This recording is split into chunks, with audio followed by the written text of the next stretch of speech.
नमस्कार।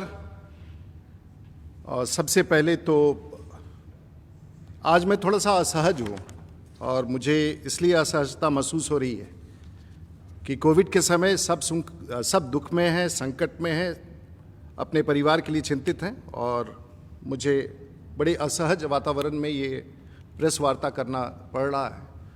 और मेरी भी चिंता कोविड की उतनी है जितना देश के सभी लोगों को है। तो मैं क्षमा मांगना चाहूँगा कि कोविड की अवधि में इस प्रकार का प्रेस कॉन्फ्रेंस करने का मैंने पहल किया है। अब मेरे बारे में बहुत कुछ कहा गया, किसी एक सज्जन के बारे में जो राजनीति में हैं और उनकी पृष्ठभूमि क्या है। मैं अगले 30 मिनट आपसे आग्रह करूँगा कि सिर्फ 30 मिनट आप मेरे साथ रहें। मैं आज भारतीय जनता पार्टी के प्रवक्ता के रूप में नहीं बैठा हूँ। मैं यहाँ छपरा के सांसद के रूप में आपके बीच में आया हूँ और छपरा की जनता की तरफ से आया हूँ। और ये स्पष्ट होना चाहिए कि ये प्रेस सम्मेलन भारतीय जनता पार्टी का नहीं है, ये मेरा व्यक्तिगत सांसद के रूप में ये प्रेस सम्मेलन है। मैं इसे टालना भी चाहता था, छोड़ना भी चाहता था, लेकिन लोगों ने कहा कि आप तो पिछले 25 वर्षों से दूसरे का पक्ष रखते हैं, ये अपराध होगा, गलत होगा कि अगर आप अपना पक्ष ना रखें। मित्रों की सलाह पर मैंने ये प्रेस कॉन्फ्रेंस आयोजित किया और मैं आपका बहुमूल्य 30 मिनट लूँगा। मेरे बारे में लोग भूल जाते हैं और ख़ास करके जो प्रेस सम्मेलन करते हैं उनको पता नहीं होता है कि मेरा राजनीतिक पृष्ठभूमि क्या है।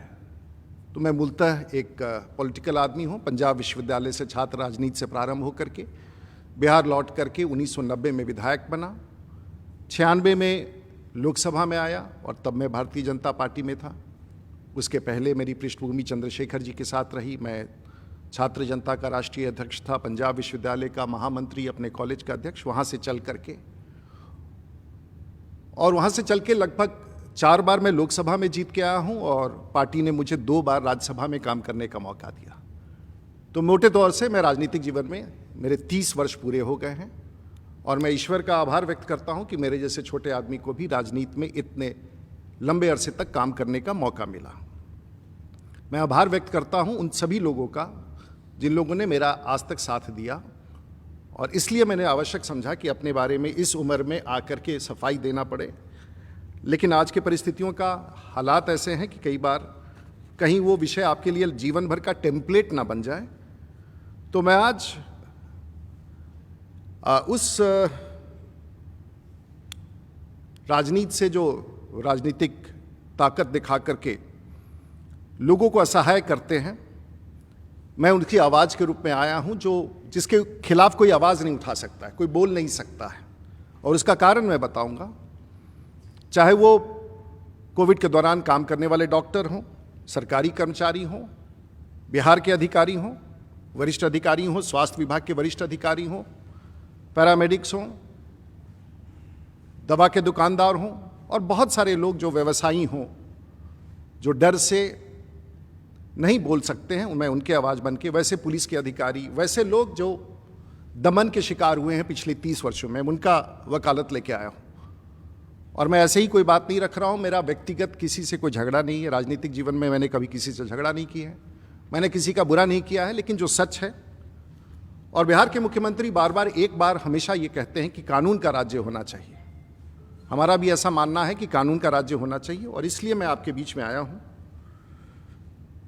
कि सचमुच अगर संविधान पर भरोसा है और हम सब पर भरोसा है तो हम सब लोगों को, मैं किसी का नाम नहीं लेना चाहूँगा क्योंकि, लेकिन फिर भी संदर्भ आया था और जिस दौरान ये चर्चा हुआ उस समय एक प्रकार का उत्तेजना था। असत्य के बीच में बहुत सारे तथ्य ऐसे रखे गए जो कोई सुनने के लिए तैयार नहीं था और भावनाओं में बह करके कुछ ओपिनियन बनाया गया। इसलिए मैंने 8 दिन का समय दे दिया और मैंने कहा कि 8 दिन के बाद मैं तथ्य रखूंगा ताकि आप भी शांति से मेरी बात सुन सकें।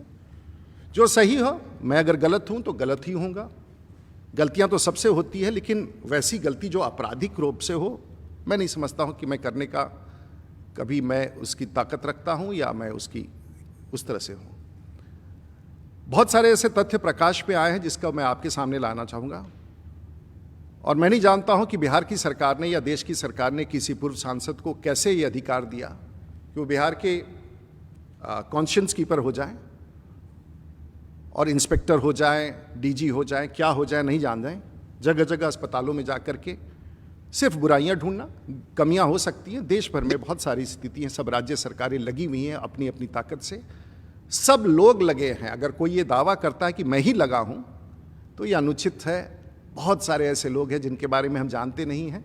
ऐसा क्यों है कि सिर्फ राजनेता ही दिख रहे हैं कि वो काम कर रहे हैं, बाकी सब लोग चुप हैं। जो पत्रकार, बिहार ने तो जर्नलिस्ट को फ्रंटलाइन वर्कर्स का दर्जा दिया, जो पत्रकार इस समय हमें आके बाहर के वीसी पर देख रहे हैं, सब अपने अपने तरीके से कंट्रीब्यूट कर रहे हैं। देश की सरकार, भारत की सरकार, राज्य की सरकार, सभी लोग लगे हैं। ये आपातकाल की स्थिति है, स्वास्थ्य का आपातकाल है, हम सब लगे हैं। तो चलिए मैं आपको बताऊं कि जिस व्यक्ति के बारे में बात कर रहा हूं लोग भूल चुके हैं।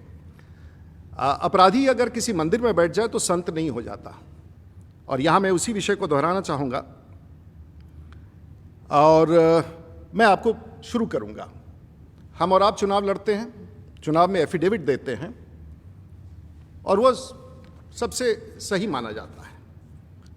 तो मैं ये एफिडेविट के बारे में बताना चाहूंगा कि हमारे मित्र का एक एफिडेविट था और ये एफिडेविट की प्रति है और उनके पृष्ठ हैं। ये पृष्ठ हैं 32 आपराधिक मुकदमे का जो उन्होंने स्वयं स्वीकारा है, लेकिन ये कॉन्शियंस कीपर हैं बिहार और देश के, इसके बारे में कोई नहीं पूछता है। और ऐसा ही अगर आप देखेंगे तो पन्ना खत्म हो गया है अपने बारे में हस्ताक्षर करके कि मैं कितने अपराधों से जुड़ा हूं। मैं भी राजनीतिक व्यक्ति हूं, मुझे भी खंगाल लीजिए, और मैं भी 30 साल से राजनीति में हूं। और मैं सिर्फ एक पन्ना दिखाना चाहूँगा मेरे एफिडेविट में, अभी तक खाली है। मैं ईश्वर से यही प्रार्थना करता हूँ कि अपने राजनीतिक जीवन में मुझे अपराध और अपराधी की श्रृंखला में न जाना पड़े। ईश्वर मुझे ताकत दे कि ऐसे ताकतों के खिलाफ मैं लड़ता रहूं। मैं जानता हूं कि अपराधी के खिलाफ तो कार्रवाई करना आसान होता है, लेकिन राजनीतिक अपराधी के खिलाफ कार्रवाई करना संभव नहीं होता है, क्योंकि उसके पास उसी ताकत का, राजनीतिक ताकत का संरक्षण मिलता है। और उस राजनीतिक संरक्षण के सामने हम सब भी झुक जाते हैं, शासन भी कई बार झुक जाता है और दबदबे के साथ ताकत दिखा करके शासन के लोगों को भी झुकाने का प्रयास करता है ताकि आपराधिक पृष्ठभूमि समाप्त हो जाए। ये अपराध सामान्य नहीं है साहब। मैं नहीं बोलना चाहता था, मेरा कोई लेना देना नहीं। वो मधेपुरा की राजनीति करते हैं, मैं सारण का राजनीति करता हूं। और मैं आभार व्यक्त करना चाहूँगा सारण कमिश्नरी के लोगों को और उत्तर बिहार के लोगों को। हम अपराध की दुनिया से अलग हैं, शांति में हैं, हम ना कोई दंगा चाहते हैं। और हमारे हर समाज के लोग सारण जिला में सुख शांति से रहते हैं, चाहे किसी भी पॉलिटिकल पार्टी के हों, कोई भी विधायक हो, आरजेडी का हो, कम्युनिस्ट का हो, कहीं का हो। हम सब चुनाव तक लड़ते हैं और चुनाव के बाद जाकर के हम सब लोग साथ मिलकर विकास का काम करते हैं। और आज तक मेरे पॉलिटिकल लाइफ में मुझे, आप सबको पता है कि मैं सारण का सांसद रहा हूँ, छपरा का सांसद रहा हूँ। मेरी लड़ाई बहुत ताकतवर लोगों से हुई है, लेकिन एक सीमा के नीचे मेरे जिला में कोई नहीं गया। और मैं उन लोगों का नाम नहीं लेना चाहता हूं। मैं इतना जरूर कबूल करूंगा कि एक आपराधिक रूप से कभी किसी ने पॉलिटिक्स नहीं किया मेरे जिला में, और मैं उन लोगों का आभार व्यक्त करता हूं जो सीमा। तो ये चलिए आप इनका एक पृष्ठभूमि देखिए, और ये पत्रकारों के लिए है। जब आप ऐसे व्यक्तियों का 70 धाराएं हैं 31 केसेस में, और ये डकैती का है, राइटिंग का है, आर्म्स का है, थेफ्ट का है, कॉन्स्पिरेसी का है, क्रिमिनल इंटिमिडेशन का है, एब्डक्शन का है, ब्राइबरी का है, पब्लिक ऑर्डर। शायद सीआरपीसी और आईपीसी का कोई धारा बचा नहीं है जो हमारे मित्र के नाम पर नहीं है, लेकिन सब लोग भूल गए हैं।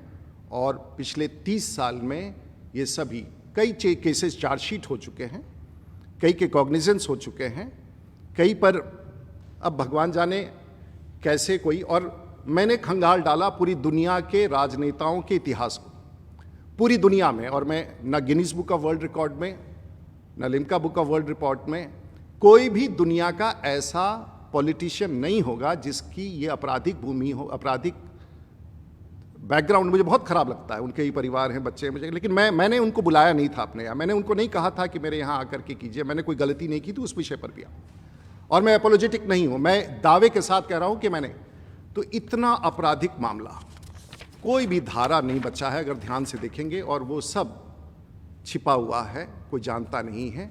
केसों का धारा अगर आप ध्यान से पढ़ेंगे, कोई धारा ऐसा नहीं बचा है। नया सीआरपीसी और नया आईपीसी लिखना पड़ेगा किसी व्यक्ति के पृष्ठभूमि को बताने के लिए कि आखिर ये व्यक्ति है कौन और क्यों छिपा हुआ है इस प्रकार से, और क्यों छिपा रखा है लोगों ने, और क्यों इसकी चर्चा नहीं करते हैं। मैं अगर अपराध करूं तो रात्र भर हम लोग सो नहीं पाते हैं, और इस प्रकार का, और इसमें कितने लोगों का दमन हुआ, कितना, मैं ये नहीं जाऊंगा, इसको मैं भी छोड़ देता हूं, क्योंकि इसके बाद के अगर तथ्य मैं आपके पास लाऊं तो आप दंग हो जाएंगे। आगे का इंतजार कीजिए, हम सब लेके आएंगे, क्योंकि मैं जानता हूं कि किसी राजनीतिक अपराधी से लड़ना कितना कठिन होता है। आपके ऊपर भी हो सकता है, आपके परिवार के ऊपर भी खतरा हो सकता है, मित्रों पर हो सकता है, पत्रकारों पर हो सकता है। लेकिन एक और बात है जो छिपाया गया। 2014 में आप लोकसभा का चुनाव लड़े, जीत गए, लेकिन उस समय आपने 19 केसेस छिपा के रखे थे। 17, 18, 19, 25 अनुसंधान का क्रम जारी है, और आपने एफिडेविट में गलत दिया था। उस समय अगर आपके इस खिलाफ कोई न्यायालय में जाता तो शायद, लेकिन ये जांच का विषय है, इस पर मैं टिप्पणी, लेकिन आपने सत्यों को छिपाया था। तो मोटे तौर से आपके ऊपर अभी तक मधेपुरा में 6, पूर्णिया में 11, पटना में 29, जो स्पेशल कोर्ट में जो केसेस भेजे गए हैं 29, दरभंगा में 1, गाजीपुर उत्तर प्रदेश में 1, सहरसा में 2। पता नहीं, सरकार उस समय तो सबकी सरकार थी। आज की सरकार नीतीश कुमार जी की सरकार नहीं थी, सुशील मोदी जी नहीं थे, तारकिशोर प्रसाद नहीं थे, सबकी सरकार थी। और ये 1990 के बाद से, और मैं बताना चाहूँगा कि जब आप सांसद बने, मैं भी उसी वर्ष उस विधानसभा में जीत के आया था 27 साल की उम्र में। मैंने कभी आपसे किसी प्रकार का व्यवहार नहीं किया। आप राजनीति कर रहे थे, करें, सरकार का काम है देखना, लेकिन आपने आके एक ऐसा आरोप लगाया जो मेरे मन को झंझोड़ दिया। मेरे मन को नहीं झंझोड़ा, मेरे पूरे पॉलिटिकल फ्रेटर्निटी में एक आपने ऐसा शब्द डाल दिया जो शायद मैं कतई स्वीकार नहीं कर सकता था।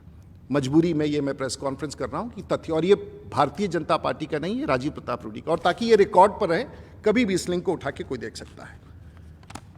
मैं इसके बाद जानना चाहूँगा, आप बहुत अच्छे आदमी हैं, आप मोरल कीपर हैं, कॉन्शियंस कीपर हैं, तो एक वीडियो आपको दिखाना चाहूँगा। इसके बाद जो है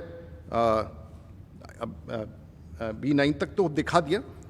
आप गालियाँ निकालते हैं, आप किसको छोड़ते हैं? सब खराब है। ये पूरा डॉक्यूमेंटेड है, किसी को आपने नहीं छोड़ा है, सरकार में, सरकार के बाहर में। मैं नहीं बोलना चाहूँगा किसका, ये पूरा पृष्ठ है। उत्तर प्रदेश के मुख्यमंत्री, बिहार के मुख्यमंत्री सड़क पर ला देंगे, दिखा देंगे। डॉक्टरों के बारे में कोई ऐसा आदमी नहीं बचा है धरती का जिसको आपने अपमानित नहीं किया है, रंजिश नहीं किया। और आप संत हैं और बाकी सब अपराधी हैं, पूरे भारतवर्ष के नेता अपराधी हैं। भारत के स्वास्थ्य मंत्री अपराधी हैं, गृह मंत्री के बारे में आपने बोला और कहा कि इसे जेल भेज देना चाहिए, अपराध करना चाहिए, इसका हम अंतिम संस्कार करेंगे। आपने ऐसी सी बातें कही, किसी ने प्रतिकार नहीं किया, हमने भी नहीं किया, लेकिन कहीं ना कहीं तो किसी को जवाब देना था कि आपका ये नहीं चलेगा। ये पूरा डॉक्यूमेंट है, आप उनके फेसबुक पर जाके देखिए कि देखिए, आपको अच्छा लगता होगा। लेकिन जिन लोगों ने इनको एक चित्रण किया उनके बारे में बता चाहूँ। अब इसके बाद मैं एक छोटा सा विजुअल देना चाहूँगा जो इनके बारे में मैंने नहीं कहा। डेनमार्क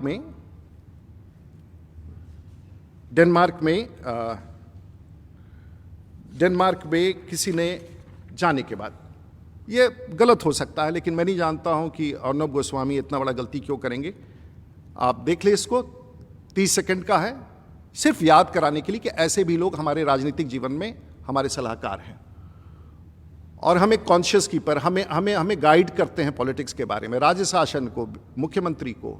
ये आप सुन लीजिए, 10 सेकंड का है। उसके बाद In a member of parliament, in the back seat of an MP's car, surrounded by Indian security men. Name the member of parliament. Right. When I arrived at Delhi airport, I was received in the MP's personal car and put in the back seat and driven to his official residence within the sight of the the president's residential dome, and at his home, at Papu Yadav's home, and arranged for the transport by train that evening from Delhi to a very small train station that I couldn't see because I was packed in blankets.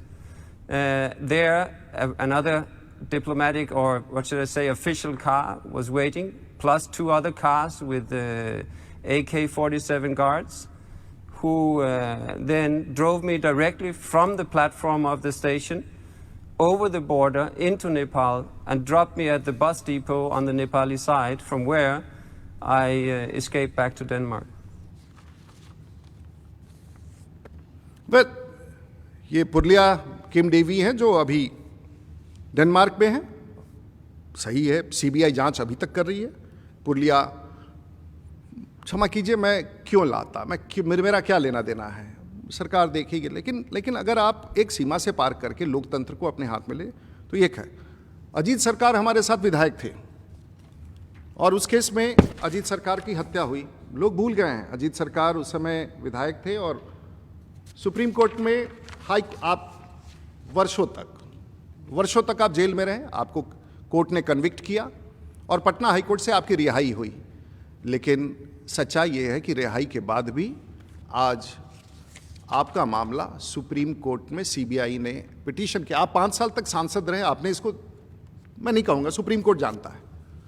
और supreme court और देश का court सब कुछ देखता है, सब कुछ जानता है। अगर आप इन सब चीज़ों को छिपाने के लिए करें, मेरा कोई लेना देना, आप बरी हो जाएं, आप दोषमुक्त कहलाएं। लेकिन अजीत सरकार की हत्या के बाद उस विधानसभा में हम लोग भी बैठे थे, हम जानते हैं, वो कम्युनिस्ट के नेता थे। आज कम्युनिस्ट के लोग इनका समर्थन कर रहे हैं अजीत सरकार की बात को भूल करके। क्षमा कीजिए, मुझे दुख होता है, वो हमसे बहुत वरिष्ठ थे और मैं तो 27 साल का था। लेकिन इसे भूलना, अगर आप चाहते हैं कि ये गलत है तो आप भूल जाएं। अब छोड़िए इनकी बात, मैंने सिर्फ ये अभी फ्लैग किया है। तथ्यों का जाल इतना लंबा चौड़ा है और ये उन लोगों को बताने के लिए जो इस लड़ाई को लड़ रहे हैं। आप हिम्मत मत हारिए। अब राजीव प्रताप रूडी व्यक्तिगत तौर से आपके साथ खड़ा है। 8 साल से बयान ना कराना, केस को दबा के रखना, ट्रायल को रोक के रखना, ट्रायल नहीं, स्पीडी कोर्ट, सुप्रीम कोर्ट के आदेश के बाद भी ट्रायल्स ना होना। और आपने कहा कि मैंने जेल भेज दिया। मैं क्यों जेल भेजने जाऊंगा, मैं कौन होता हूं जेल भेजने वाला।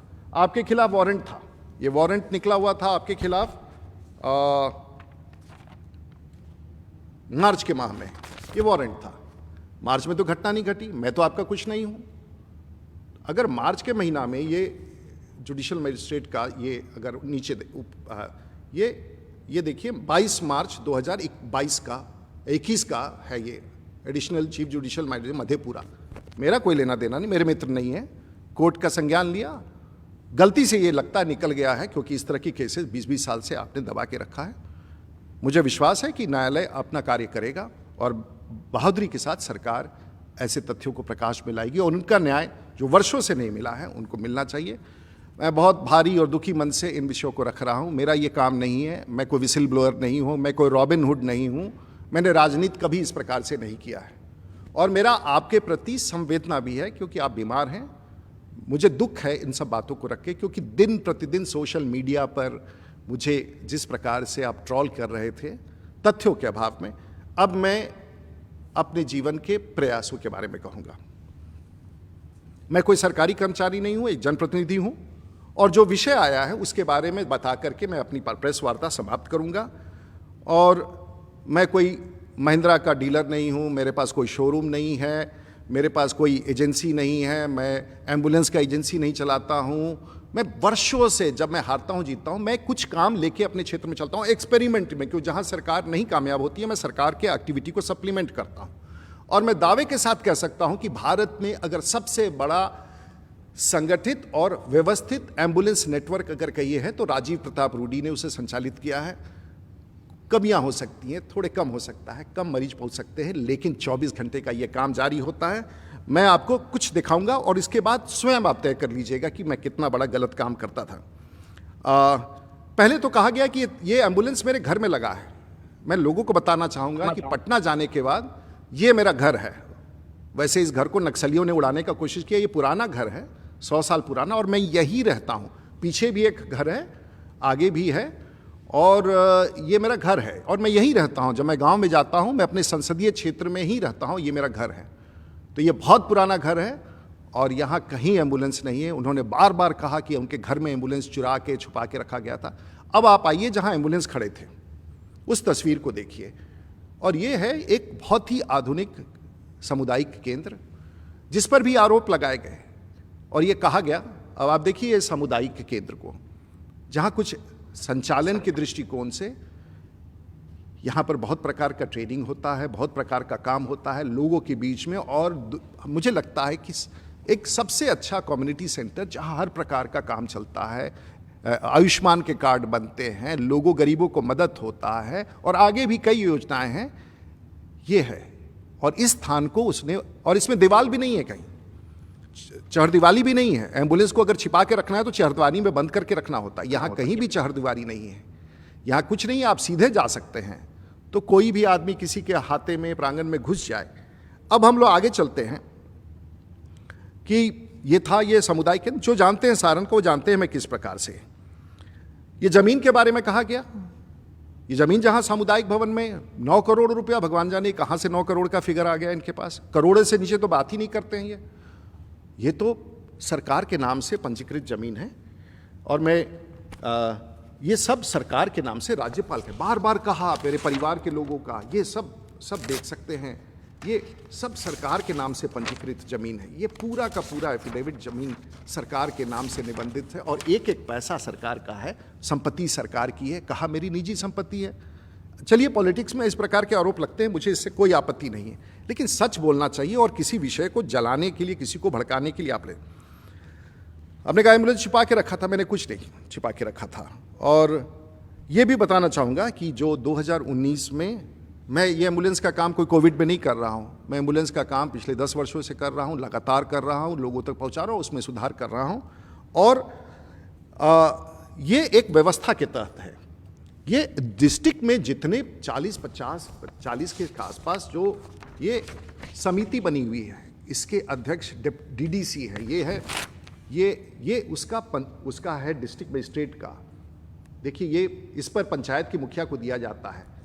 और ये देखिए डिस्ट्रिक्ट एम्बुलेंस दास है, जिसमें उप आयुक्त अध्यक्ष होते हैं, सिविल सर्जन उसके सचिव होते हैं, जिला योजना पदाधिकारी, जिला लेखा पदाधिकारी, जिला पंचायती राज जिला, और सांसद का एक चयनित संचालन समन्वय संस्था, ये मुखिया द्वारा स्वीकार किया जाता है। और पंचायत स्तर पर भी एक कमेटी होता है, ये पंचायत स्तर पर का कमेटी है। ये देखिए, इसमें एक पंचायत स्तर की कमेटी है, वो शायद पन्ना दिख नहीं रहा है, मैंने निकाल दिया। और वहाँ से ये संचालित होता है, ये पूर्णतः सरकारी है। मैंने अपने ऊपर ले लिया कि मैं चलाता हूँ, मैं समन्वय करता हूँ ताकि अच्छी तरह से चले, उसकी जिम्मेवारी लेता हूँ।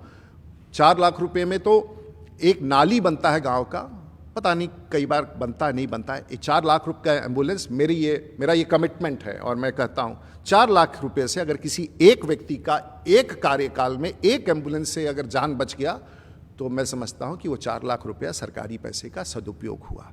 और इसको मैं फिर से दोहराना चाहूँगा कि मुझे अपने इस कार्य पर गर्व है कि मैं गरीबों तक काम करता हूँ ईमानदारी से, और ये मेरा पैशन है, मैं करता रहता हूँ, चाहे इसका कोई भी इसको हटाने का कोशिश करे।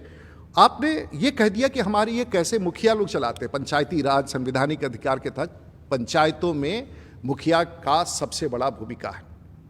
हमारे यहाँ 225 के आसपास पंचायत। मैंने अभी ये देखिए मुखिया लोगों को जब दिया गया था, और ये मैं वीडियो आपको चला के दिखाना चाहूंगा। ये पंचायतों में बांटा गया था। समाज में भी एक इनका अच्छा स्थान है। और मेरे लिए बहुत खुशी की बात है कि सतेंद्र जी को आज हम सांसद कोष से अपने पंचायत के लोगों का और जिला के लोगों की सेवा करने के लिए, मुखिया जी आपको ये एम्बुलेंस की चाबी मैं इनको दे रहा हूँ। हमारे साथ महेश राय जी हैं, जो नाथा छपरा के मुखिया हैं, ये समाज सेवा में लगे रहते हैं। और इनको भी ये 22 नंबर गाड़ी इनके जिम्मे सौंपा जा रहा है। जो फकुली पंचायत के मुखिया हैं, नौजवान हैं, मेहनत करते हैं, समाज का सेवा करते हैं। और ये आपको एम्बुलेंस का चाबी देता हूँ, पंचायत और इस जिला के लोगों की सेवा में लगाएं। सर, रंजू जी हमारे साथ हैं, रंजू कुमारी जी, उनके पति धर्मेंद्र जी भी हैं, और उनके पंचायत सेवक अशोक यादव जी भी। और सबकी सम्मिलित जिम्मेदारी है उस समिति की, इस एम्बुलेंस का उपयोग करेंगे। और मुझे विश्वास है कि डुमरी पंचायत में जब ये चलेगा तो सिर्फ आप वहीं के, ठीक है, ये मैं ऐसे आपको सैकड़ों दिखा सकता हूं, लेकिन मैं नहीं, मैं ये कह रहा हूं ये एक दृश्य था। अब आपने हमारे मुखिया समाज को अपशब्द के मुखिया बेईमान है, पैसे कहाँ रखता है, क्या करता है, अरे छोड़ दीजिए, वो लगा है कोविड में, हिसाब दे देगा, कल पैसे दे देगा। आपने मेरे जिला के पार्षदों को, मुखिया को, सरपंच को, वार्ड को, पूर्व वार्ड को आपने कैसे उसका अपमान किया। ये जनप्रतिनिधि हैं, जैसे मैं सांसद हूँ वो भी अपने जनप्रतिनिधि हैं, वो भी काम करते हैं, चाहे जितना करते हो, जैसे करते हो, अपनी ताकत से करते हैं। और मुझे गर्व है सारण जिला के सभी जनप्रतिनिधियों का, सभी सांसदों का, सभी विधायकों का, सभी वैसे लोगों का जो इस प्रकार के काम करते हैं। मैं आपका आभार व्यक्त करता हूं। और पंचायती राज का अगर स्वरूप सचमुच देखना है तो सारण की धरती पर आके देखिए कि पंचायत में किस प्रकार से एम्बुलेंस का संचालन मुखिया कर रहा है। अब आप कहेंगे कि आपकी क्या भूमिका है, मेरी भूमिका है, जिसके कारण ये आरोप मैंने सब कुछ अपने ऊपर ले लिया, क्योंकि ये मेरा पैशन है, मैं इसको संगठित कर रहा हूं पंचायतों से। और एक अब मैं आपको दिखाना चाहूँगा, ये कहा गया कि मुझसे निकल गया उस दिन, मुझे लोग कहते थे कि हम ड्राइवर नहीं है, मैंने कह दिया ड्राइवर है, ड्राइवर नहीं है, उसको बनाया ड्राइवर, 40 ड्राइवर, कोई ड्राइवर नहीं आया आज तक हमारे यहाँ, कोई लाइसेंस नहीं मिला, कुछ नहीं मिला। चलिए वो भी एक गिमिक था, 24 घंटे तक समाचार चला, लोगों को लगा कि ड्राइवर के अभाव में, लेकिन एक और सच था जिसके कारण नहीं हुआ। और वो सूची मैं आपको दिखाना चाहूँगा कि क्यों एक और सच था। क्योंकि ये डीएम को मैंने चिट्ठी लिख के भेजा कि साहब एम्बुलेंस की ड्राइवर्स की कमी है, और ये घटना से बहुत पूर्व लिखा गया, और मैंने लिख के वहाँ डिस्ट्रिक्ट मजिस्ट्रेट को दे दिया था कि साहब अगर ड्राइवर मिले तो दीजिए, कोई सरकारी कर्मचारी अगर खाली है, ड्राइवर है, उसके पास ड्राइवर नहीं है, जिला में ऐसा होता है, उनको दे दीजिए। ठीक है, आपको लगता था ये मैंने फैब्रिकेट किया, कोई बात नहीं, आपको लगता होगा बचने के लिए, उसके पहले का पत्र लिखा हुआ है। लेकिन एक जिम्मेवारी होती है किसी का, मुखिया लोगों की भी जिम्मेवारी है। और अनफॉर्चुनेटली जो एम्बुलेंस उस दिन खड़े थे, ये सब उसका नंबर है, मिथिलेश कुमार सिंह छपला सदर, कृष्णा राय एक्सीडेंट होकर गाड़ी गैराज में, अनूप कुमार, जयराम गिरी, कन्हैया सिंह इत्यादि इत्यादि। आप डेट देखें, इंश्योरेंस लैप्स डेट 25/5/2021 को ये सभी गाड़ियों का, किसी का 22 में, किसी का फरवरी में, हमें सबको कह के सबका इंश्योरेंस, सबको है कि लौटा दीजिए, रूडी जी इंश्योरेंस करा के दे देंगे। हम दे देंगे, थोड़ा समय लगता है, लेकिन फिटनेस गाड़ी में नहीं हो, इंश्योरेंस नहीं हो, मरीज या ड्राइवर की मौत हो जाए या कोई घटना हो जाए, कहाँ से कोई जवाब देगा। तो काम करने वाले को ही आप उंगली उठाते हैं। माननीय पूर्व सांसद जी, आपको पूछना चाहिए था मुझसे, आप मेरे मित्र हैं, आपको आना चाहिए था, फ़ोन लगाना चाहिए था, डीएम से पूछना चाहिए था। आप किसी के घर में घुस जाएंगे, कहीं भी चले जाएंगे, आप पटना के अस्पतालों में ज़बरदस्ती घुसते रहे, क्या करते रहे, आप कीजिए जो करना है, लेकिन कम से कम एक सांसद, पूर्व सांसद दूसरे सांसद के घर में ज़बरदस्ती नहीं घुसता है, ये हमारी मर्यादा नहीं है। लेकिन अगर आपको लगा कि एक बड़ा ख्याति मिलेगा तो आपने, अब मैं आपको वो चीज़ दिखाना चाहता हूं, जो एक सूची जिसमें कितना ये एम्बुलेंस चले हैं, ये जरूर देख लीजिए, क्योंकि पत्रकारों को लगता है कि ये सब खड़े थे। तो ये एक एम्बुलेंस 62,000 किलोमीटर चला है, 58,000 किलोमीटर चला है, 50,000, 36,000, ये सभी एम्बुलेंस कितने किलोमीटर चले हैं। कोई स्टैंड पर ले जाकर के सवारी ढोने के लिए एम्बुलेंस नहीं होते कि स्टैंड पर ले जाकर खड़ा करूं। और जिला में मैं दावे के साथ कह सकता हूं कि जिसने भी एम्बुलेंस मांगा 365 दिन वो एम्बुलेंस चलता रहता है। वो भी मैं दिखाऊंगा कि इसकी व्यवस्था क्या है। एम्बुलेंस के मामले में भारत में सबसे आगे हमारा एम्बुलेंस की व्यवस्था है। अब इस चीज़ के बाद यदि आप सवाल पूछना चाहें तो पूछें। मैं आपको एक डिस्प्ले जीपीएस का दिखाना चाहता हूं जो कंट्रोल करता है 24 घंटा 365 दिन, और इसके लिए कोई सरकार हमें पैसा नहीं देती है। ये मैं अपने शौक से इन सभी एम्बुलेंस को पंचायतों को फैसिलिटेट करने के लिए करता हूं, और आप 3 मिनट का समय दें, ये पूरी कहानी यहीं समाप्त हो जाएगी। और ये मेरा एक सेंट्रलाइज्ड कंट्रोल रूम है। इसमें आप देख सकते हैं कि ये, अब मैं कंट्रोल रूम को कहूंगा कि आप जरा विवरण दें, आज अगर चलने वाली गाड़ियों का, आज की तारीख में ये गाड़ियां सारण जिला में कहां हैं, कैसे हैं, कहां गाड़ियां चली, कितनी चली, और ये पूरे साल 2 साल का रिकॉर्ड हमारे पास जीपीएस में है। और ये सब लाल हैं जो वो गाड़ियां हैं। अब आप बताइए कंट्रोल रूम, जरा बताइए सब लोगों को, देश के लोग जान जाए कि आखिर में इतने सारे एम्बुलेंस अभी दिख रहे हैं और कहां हैं, बताएं।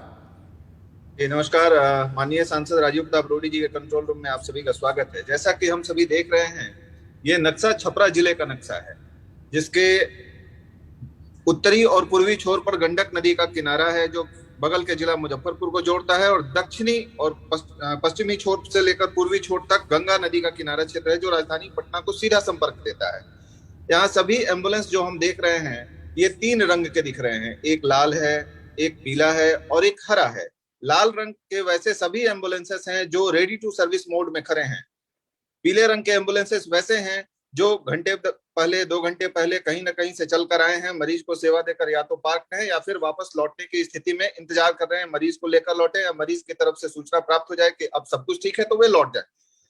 और हरे रंग के एम्बुलेंसेस वैसे सभी एम्बुलेंसेस हैं जो अभी सेवा दे रहे हैं, अर्थात अभी चल रहे हैं, मरीज को लेकर किसी हॉस्पिटल की तरफ जा रहे हैं। इसकी सूचना के बारे में हम आपको बताना चाहते हैं कि यहाँ से हम इन सभी का समन्वय करते हैं। हमें किसी भी प्रकार की सूचना मिलती है, हम जीपीएस लोकेशन ऑन करते हैं और सीधे सबसे नजदीकी ड्राइवर को संपर्क करके जिस व्यक्ति के द्वारा हमें संपर्क किया जाता है उसका नंबर आदान प्रदान कराते हैं, समन्वय कराते हैं। एम्बुलेंस पहुंचने के बाद फिर हम यहाँ से फोन लगाकर कंफर्म करते हैं कि क्या मरीज को एम्बुलेंस में बिठा लिया गया या नहीं, और मरीज को हॉस्पिटल में भेजते हैं। मरीज हॉस्पिटल में जाता है, मरीज के जाने के पूर्व हॉस्पिटल से भी समन्वय किया जाता है अगर मरीज की स्थिति खराब होती है तो। और हमारे पास यह भी रिपोर्ट आता है कि अगर एम्बुलेंस कभी गति से ज्यादा चल रहा है तो हमारे कंप्यूटर स्क्रीन पे अलार्म बजता है और हम ड्राइवर को फोन करके यह पूछते हैं कि क्या ऐसी स्थिति है। जी धन्यवाद। क्यों मूवमेंट नहीं दिखा रहे? गाड़ियों का मूवमेंट अभी दिखा दीजिए, अभी कितनी गाड़ियां चल रही हैं और कितने गाड़ियों का मूवमेंट है, ये एक बार देख लीजिए। शायद आपको भी अगर चाहें तो आप अपने फ़ोन पर इन सभी गाड़ियों को देख सकते हैं। और पप्पू जी को भी इनको देख लेना चाहिए था, उस दिन कितनी गाड़ियां सड़क पर थी इससे पहले। आप देख लीजिए एक बार उसकी गति कहां से कहां चला। एक गाड़ी, कोई भी गाड़ी उठा लीजिए, आप कोई भी गाड़ी उठा लीजिए। ये गाड़ी हम देख रहे हैं, ये छपरा सदर प्रखंड के पंचायत राज फकुली के लिए ये गाड़ी दी गई है। इस गाड़ी का मूवमेंट हम देख रहे हैं। गाड़ी अभी छपरा डाक बंगला रोड पहुंच रही है। ये गांव से, फकुली गांव से किसी मरीज की सूचना प्राप्त होने के बाद मुखिया जी से और चालक से समन्वय कराकर तुरंत एम्बुलेंस उपलब्ध कराया गया और मरीज को लेकर एम्बुलेंस छपरा सदर हॉस्पिटल के लिए आ रहा है। जैसा कि हम इस स्क्रीन पर देख रहे हैं, हम सब कुछ यहाँ से मॉनिटर कर पा रहे हैं। गाड़ी की गति अभी 20 किलोमीटर प्रति घंटे रफ्तार से चल रही है और डाक बंगलो रोड में सदर हॉस्पिटल से गाड़ी मुश्किल से 5 मिनट की दूरी पर है। एक और कोई पटना की तरफ की गाड़ी दिखाएं जो पटना गया हुआ हो, कोई और गाड़ी दिखाएं जो मूवमेंट है। ये हर एक गाड़ी है जो मूवमेंट में है, लाल है जो ऑपरेशंस हो रहे हैं। ये एम्बुलेंस हम देख रहे हैं जो अमनौर प्रखंड के कैतुका लच्छी पंचायत की गाड़ी है। वहां से सूचना प्राप्त होने के बाद हमने मुखिया और चालक से समन्वय किया। 17 मिनट में आग्रह के उपरांत वहां गाड़ी पहुंच गई और ये गाड़ी अभी कैतुका से चलकर सोनपुर होते, बेली रोड होते यहाँ पहुंच रही है पटना के लिए और अभी रनिंग मोड में है। गाड़ी अभी आई है, गाड़ी जस्ट पार्क हुई है, हॉस्पिटल में पेशेंट को पहुंचाया जा रहा है।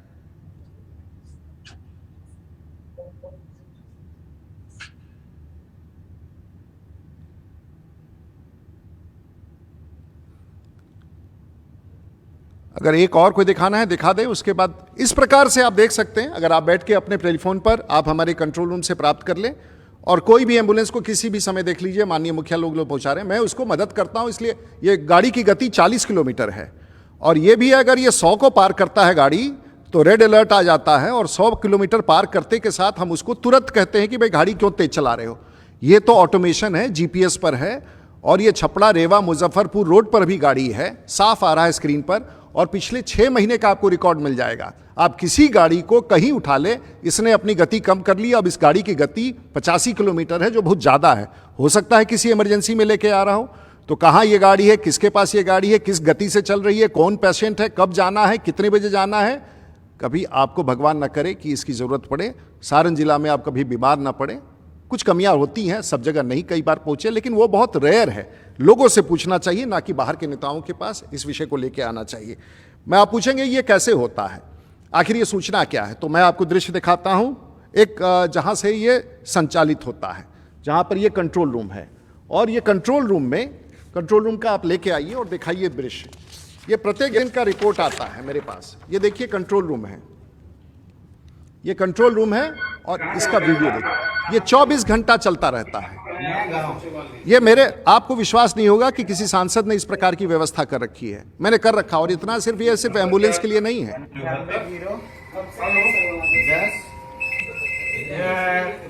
ई पास करके इसमें आप सारा डिटेल भरिएगा, अपना सबमिट कीजिएगा, तो 1 से 2 घंटा में आपके पास सारा डिटेल मैसेज आ जाएगा। उसमें कैसे क्या करना है, कब स्टेशन पहुंचना है, कब ट्रेन है आपका। कितने लोगों को जाना है। चलिए, बहुत बहुत धन्यवाद। देखिए साहब, कार्यकर्ता यहाँ 24 घंटा बैठे रहते हैं, और ये सिर्फ एम्बुलेंस के लिए नहीं है। आप इस रिपोर्ट को देखना चाहेंगे, 15 दिन का कॉल सेंटर का रिपोर्ट, और ये डीएम एसपी सबको जाता है। सबसे पहले देखिए, ये 1/5 का है कोरोना इन्फॉर्मेशन, टोटल 1 महीने का है। उसके बाद ये 1/5 से 15/5 तक का टोटल है। कोरोना इन्फॉर्मेशन 2500, एम्बुलेंस 507, इलेक्ट्रिसिटी का कंप्लेंट, ब्लॉक का कंप्लेंट, लैंड डिस्प्यूट पुलिस, और 15 दिन में मुझे 6133 कंप्लेंट। प्रत्येक दिन का भी रिपोर्ट है, प्रत्येक दिन का देखिए। जैसे ये 15/5 का है, यानी कि कल का, 2 दिन पहले का। Emergency admission 10, other health call, corona information 100, ambulance 32, electricity के बिजली भी कटता है, ब्लॉक के complaints, land dispute, police complaints 2, admission Kendriya Vidyalaya, request to meet MP 21, PNR जो होता है जनरल कॉल, और 350 कॉल यहाँ प्राप्त हुए। मैं सिर्फ ये प्रयास करता हूँ, इसमें एम्बुलेंस एक है, और ये डिस्ट्रिक्ट मजिस्ट्रेट को रोज जाता है, SP को भी जाता है। SP साहब भी देखते हैं कि मेरे यहाँ क्राइम की क्या स्थिति है। तो ये बड़ा खराब लगता होगा लोगों को इस तरह का काम। और मैं अपराधी हूँ, मैंने एम्बुलेंस पता नहीं कहाँ से, मैंने सुना था कि भाई होर्डिंग होता है, लेकिन एम्बुलेंस का कोई काला बाजारी होता है, हमने तो नहीं सोचा। हमारे यहाँ किसी को इस बात, और मैं किसी ने पूछा कि आप दूसरे जिला में दे देते हैं। MP लाइट्स का मैं दूसरे जिला का जिम्मा नहीं ले सकता हूँ, वो तो सरकार का निर्णय होगा। कोई राज्यसभा का सांसद पूरे बिहार और देश को दे सकता है, लेकिन लोकसभा का सांसद सीमित क्षेत्र में। और मेरा कमिटमेंट सारण जिला है, और आज की तारीख में सारण जिला में 18,000 करोड़ रुपए का काम भारत सरकार और राज्य सरकार से चल रहा है। इसलिए मुझे कुछ नहीं कहना, मुझे अब इस बात समाप्त करना है। आप लोगों ने इतना समय दिया, लेकिन मुझ पर आरोप लगाया गया कि मैंने किसी को गिरफ्तार करा दिया। मैं कोविड में देश ने देखा है कि बड़ा संकट का समय है, रुकने से, शांत रहने से ये प्रॉब्लम नहीं होता है। माननीय पूर्व सांसद जी को इतनी गंभीर बीमारियां थी, वो उसी बीमारी में अभी 15 दिन पहले शायद ऑपरेशन भी हुआ था, दुखद है। उसके बाद वो आरा भी चले गए, वहाँ झगड़ा कर लिया जा करके, वो छपड़ा भी चले आए, हमारे यहाँ भी झगड़ा कर लिया आ करके, कुछ केस मुकदमा भी हो गया है लगता है उनके यहाँ। वो PMCH में भी चले गए, डॉक्टर लोग NMCH में चले गए, वो आरा चले गए, वहाँ भी केस हो गया। आखिर में परिवार के लोगों को ध्यान देना चाहिए। जो व्यक्ति इतना बीमार हो, जो गिरफ्तारी के बाद इतना अस्पताल चला जाए, उसको इस तरह से नहीं घूमने देना चाहिए, क्योंकि सबने कहा है कि, और कोविड वार्ड में घुस जाना, सब लोग परेशान। कोविड वार्ड में आप घुस करके फिर घर जाते थे, अपने परिवार को भी संक्रमित करते थे, अपने मित्रों को भी, अपने सिक्योरिटी को इतने बड़े फोर्स लेके चलते हैं। ये नहीं करना चाहिए था आपको, आपने इस बात का ध्यान नहीं दिया। और समाचार बनने के लिए, और आज आप इतने बीमार हैं, हमने किसी को नहीं जेल भेजा, हम ना जेल भेजने की क्षमता रखते हैं, और मैं कभी जीवन में किसी को कष्ट नहीं। लेकिन वहाँ से आप दरभंगा मेडिकल कॉलेज चले गए, और दरभंगा मेडिकल कॉलेज में आपने अपने से एक बोर्ड बैठाया, और बोर्ड ने कहा कि इनको भी पटना भेजना चाहिए, PMCH में भेजना चाहिए था। बोर्ड ने तय किया, मरीज क्यों तय करेगा, बोर्ड ने तय किया इनको पटना भेजना चाहिए। आपने सुपरिटेंडेंट को लिख दिया कि मैं नहीं जाना चाहता हूँ, पता नहीं क्यों। लेकिन अगर कल आपको कुछ हो गया, और उन डॉक्टरों का क्या होगा बेचारे, जिन्होंने कहा है कि इनकी स्थिति अच्छी नहीं है और इनको अच्छे उपचार के लिए आगे भेजना चाहिए, तो उन डॉक्टरों का क्या होगा उसको बताएं। तो इस प्रकार से आप कानून, मुझे बहुत चिंता है आपके स्वास्थ्य की, और मैं चाहता हूँ कि आप स्वस्थ हो जाए और समाज में अच्छी भूमिका निभाएं, अपराध की दुनिया से बाहर निकले, और किसी को पीड़ा ना पहुंचाए, किसी को झूठ ना बोले, किसी को आपराधिक न कहे, किसी को गलत ना कहे। और पश्चाताप करने का समय है।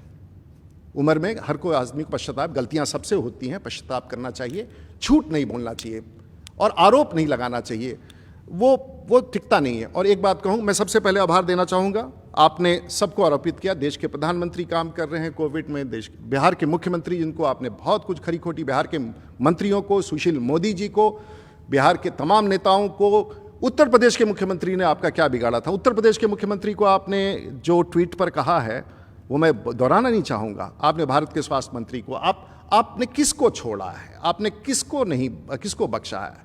तो मैं ये नहीं जानना चाहता हूँ कि, और मैं भारतीय जनता पार्टी के उस 20 करोड़ कार्यकर्ता और देशवासी और सभी पत्रकार, आप मुझसे सहमत नहीं होंगे मेरा इसमें कोई भी तथ्य मैंने अभी जो रखा है, मैंने मन गलत नहीं है और प्रमाण के साथ नहीं है, मैंने सब बात सत्य का रखा है। क्योंकि कई बार आरोप लगाने के बाद वो टेम्पलेट बन जाता है जो पूरे जीवन आपके साथ चलता है। इस टेम्पलेट के कभी भी किसी को कोई ज़रूरत होगा और भी कोई जानकारी आपको चाहिए तो मैं आभार व्यक्त करना चाहूँगा अपने कार्यकर्ताओं को, सारण के कार्यकर्ताओं को, सारण जहाँ मुझे गर्व है अपनी जनता पर, मुझे गर्व है अपने सारण के लोगों पर, भारतीय जनता पार्टी के कार्यकर्ताओं पर, बिहार पर गर्व है। मुझे दुख होता है जब पूरी दुनिया में बिहार का नाम कलंकित होता है, अपराध की दुनिया में जाना जाता है, मुझे बहुत दुख होता है। मैं देश दुनिया में जाता हूँ, आप मुझ पर कोई भी आरोप लगा दे ठीक है, लेकिन बिहार को कलंकित मत करें, बिहार के उस चित्रण को समाप्त मत करें। बिहार एक ऐसा धरोहर है जिसने दुनिया को मार्ग दिखाया है, दुनिया को राह दिखाया है, राष्ट्रभक्ति, देशभक्ति। अभी तो ऐसा लग रहा है कि बड़े सत्याग्रह में आप चले गए हैं, ये कोई सत्याग्रह नहीं था। अब कानून का अपना कार्रवाई करेगा, कानून का राज होना चाहिए और इसमें किसी राजनीतिक नेता का कोई हाथ नहीं है। मैं आभार व्यक्त करते हुए भारतीय जनता पार्टी मीडिया के लोगों का, जो अगर आपको लगे मेरा बात ठीक है तो समझिए, प्रवक्ता तो मैं पार्टी का रहा हूं, लेकिन आज मैं अपना प्रवक्ता बन के बैठा हूं ताकि गलत विषय नहीं रह सके। सारण की जनता के प्रति समर्पित हूं मैं और मुझे गर्व है अपने लोगों के, अपने कार्यकर्ताओं जो इस गलत बयानी का उन्होंने जवाब दिया है, मजबूती से जवाब दिया है।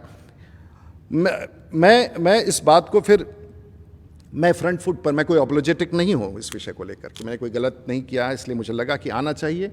एक बार आप सभी लोगों को बहुत जो भी सवाल हैं आप भेज दें, मैं कुछ लोगों का क्वेश्चन लेना चाहता हूं लेकिन ग्लिच के कारण वो क्वेश्चन नहीं हो पा रहा है, वो नहीं सवाल आ पा रहे हैं।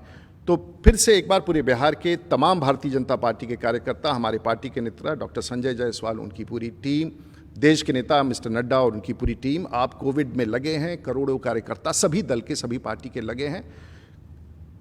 बुरा वक्त है, लोगों को एक दूसरे का हाथ बटाना चाहिए, आरोप से बचना चाहिए और हमें विश्वास है कि ऐसी तमाम ताकतें आज आरोप प्रत्यारोप के रास्ते से छोड़ करके समाज के साथ जुड़ करके, बहुत घटनाएं हो रही हैं, बहुत करीब के लोग, बहुत परिवार के लोग, आज मुझे दुख, इस सबसे बड़ा दुख है कि मेरे जीवन के अच्छे 8 दिन जिसको मैं लोगों की मदद में अपने तरीके से करता रहता हूँ, छोटा ही करता रहता हूँ, मेरे 8 दिन इस पूरे प्रकरण में खराब हुए। बदनामी से मैं नहीं डरता हूँ, लेकिन बदनामी के पीछे अगर कोई आधार हो तो ठीक लगता है। और बहुत सारे ऐसे पेपर कटिंग्स आए और विषय आए जिस पर मैं दूं तो घंटों चलना पड़ेगा आप सब लोगों का। और मैं फिर कहना चाहूँगा कि ये अगर कोई गलत करता है तो तथ्यों का जाल इतना बड़ा है कि उसे समाप्त नहीं किया जा सकता है। मेरे देश भर में लाखों लोग जो आज मुझे देख रहे हैं, मेरे मित्र वो जो जानना चाह रहे हैं, जिन लोगों ने जानना चाहा उन सब के लिए प्रत्यक्ष रूप से है। मैं जो काम करता हूँ इस राजनीतिक काल के अंतिम समय में, 30 वर्ष के राजनीतिक जीवन के बाद मैं कुछ ले करके या संपत्ति बना के मैं समाज को वापस दे के जाना चाहता हूँ। जो मेरी ताकत है, ईश्वर की बड़ी संवेदना रही है, सब लोगों की संवेदना रही है और मैं किसी का बुरा नहीं, मैं आपकी स्वस्थ होने का कामना करता हूँ, आपके परिवार की भलाई चाहता हूँ। वैसे तमाम लोग जो इस प्रकार से हैं, मैं सबकी भलाई चाहता हूँ, उन गरीबों का और विशेषकर से जो आज ज़रूरतमंद है उनके साथ हम खड़े हो सकें। आप सबका, सभी पत्रकारों का, सभी मित्रों का, मीडिया प्रभारी, दिल्ली के मीडिया के लोगों का, संजय मयूख जी का, बलूनी जी का और सभी जो भारतीय जनता पार्टी के और जनता दल यूनाइटेड के प्रवक्ता जिन्होंने स्पष्ट रूप से कहा और भी पार्टी के प्रवक्ता जिन्होंने स्पष्ट रूप से इस पूरे संज्ञान लिया, और मैं आप सबका और बिहार वासियों का फिर से आभार व्यक्त करता हूँ। और सभी डॉक्टर और जितने लोग स्वास्थ्य में लगे हैं उन सब का आभार व्यक्त करते हुए, देश दुनिया के लोग जो आज मुझे देख रहे हैं, आभार व्यक्त करते हुए फिर से आपको नमस्कार। बड़े दुखी मन से मैं ये प्रेस वार्ता कर रहा हूँ। मुझे धन्यवाद आप सब लोगों का। नमस्कार, जय हिंद, वंदे मातरम।